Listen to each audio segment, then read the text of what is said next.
Ternyata saya dipertemukan dengan seseorang yang tidak mudah menerima laki-laki lain yang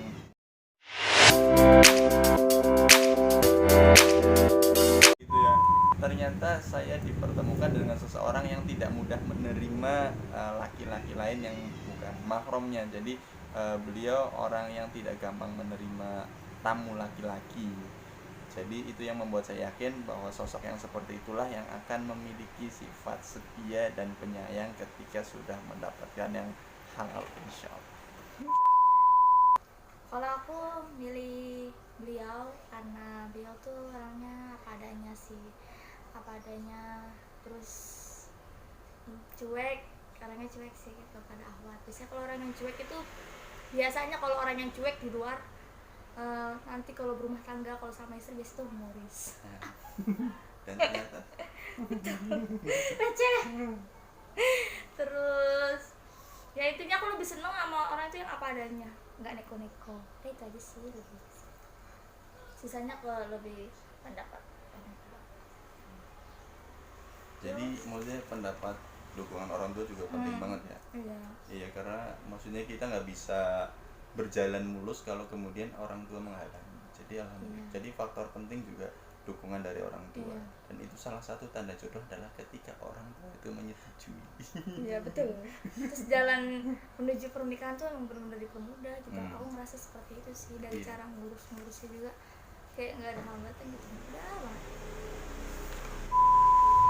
Apakah Penny sudah merasakan jatuh cinta sebelum nikah? Cuman kalau deket sama Iwan saya banyak teman. Enggak, maksudnya kan pertanyaannya mungkin tentang kita. Maksudnya Iya. sebelum nikah kamu udah cinta belum sama saya gitu. Mana saya cinta, ngobrol juga nggak pernah. Mana saya karena saya dulu berprinsip saya pengen mencintai seseorang atau pengen menyayangi seseorang itu ketika akad terucap. Wow. Saya baru pertama kali bilang cinta tuh sama beliau ini. Pertama kalinya mengucapkan cinta kamu itu ya setelah akad. Sebelumnya boro-boro ngucapin. Walaupun sebenarnya kalau saya sendiri sudah ada kecenderungan gitu, pengen juga mengatakan sayang, cinta, rindu, kangen. Rindu itu berat itu tapi enggak saya omongin gitu, tapi saya ya simpen aja dalam hati sampai waktu yang dihalalkan. Ada nggak sih kendala atau godaan yang membuat ragu sebelum nikah? Coba kata. Kalau dari saya emang sejak awal memutuskan untuk memilih Feni, saya meniadakan tandingan-tandingan yang lain.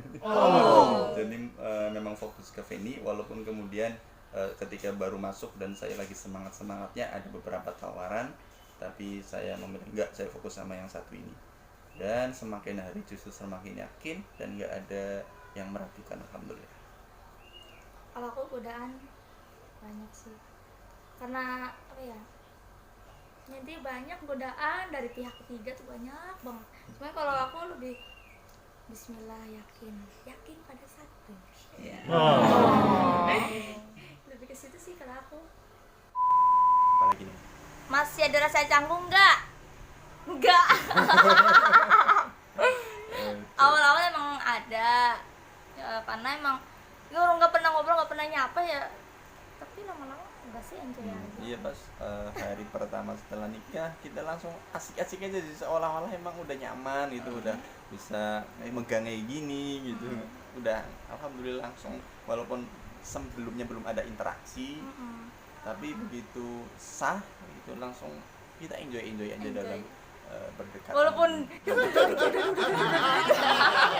dibawa apa ya, relax aja. Pertanyaan selanjutnya, apa pertanyaan yang diajukan oleh calon mertua untuk Kak Haris? Saya masih teringat ketika pertama kali datang ke sini, kemudian ibu calon mertua pada saat itu yang sekarang sudah jadi mertua, memberikan sebuah pertanyaannya nggak ribet-ribet, hanya kepingin menekankan dan lebih meyakinkan sebagai pertimbangan beliau. Mungkin beliau menanyakan kepada saya tentang kenapa sih kamu memilih Feni, anak saya. Pada saat itu saya menjawabnya begini, saya pernah membaca sebuah buku yang mana buku itu bercerita tentang seseorang guru yang mengajak muridnya untuk memetik bunga di taman yang luas dan ditugaskan untuk memilih satu bunga yang paling indah, dan ketika sudah masuk sampai pintu keluar itu hanya boleh mengambil satu yang dianggapnya paling indah. Dan sang murid itu ternyata ketika baru masuk dia sudah menemukan bunga yang indah, kemudian di dalam perjalanan dia menemukan lagi bunga yang indah hingga kemudian satunya dibuang, kemudian terus dibuang-buang, akhirnya hingga menjelang akhir ujung dia menganggap dia juga membuang karena menganggap bahwa di ujung pasti akan ada yang lebih indah lagi. Kemudian ternyata di ujung taman itu sang murid hanya mendapatkan bunga yang jelek yang kemudian dikumpulkan kepada gurunya. Kemudian ketika guru itu bertanya kepada siswa itu, apakah ini yang terindah buatmu? Kemudian sang murid itu menjawab, sebenarnya tadi banyak yang lebih indah, tapi ketika saya mengira bahwa akan ada yang lebih indah, ternyata saya mendapatkan bukan yang lebih indah. Kemudian di sini saya mengambil pelajaran bahwasanya maka dengan ini saya memilih Feni sebagai bunga yang terindah buat saya, yang akan saya pandangi dan yang akan saya sayangi, untuk tidak mengharapkan bunga yang lebih indah karena belum tentu mendapatkan yang lebih baik dari itu.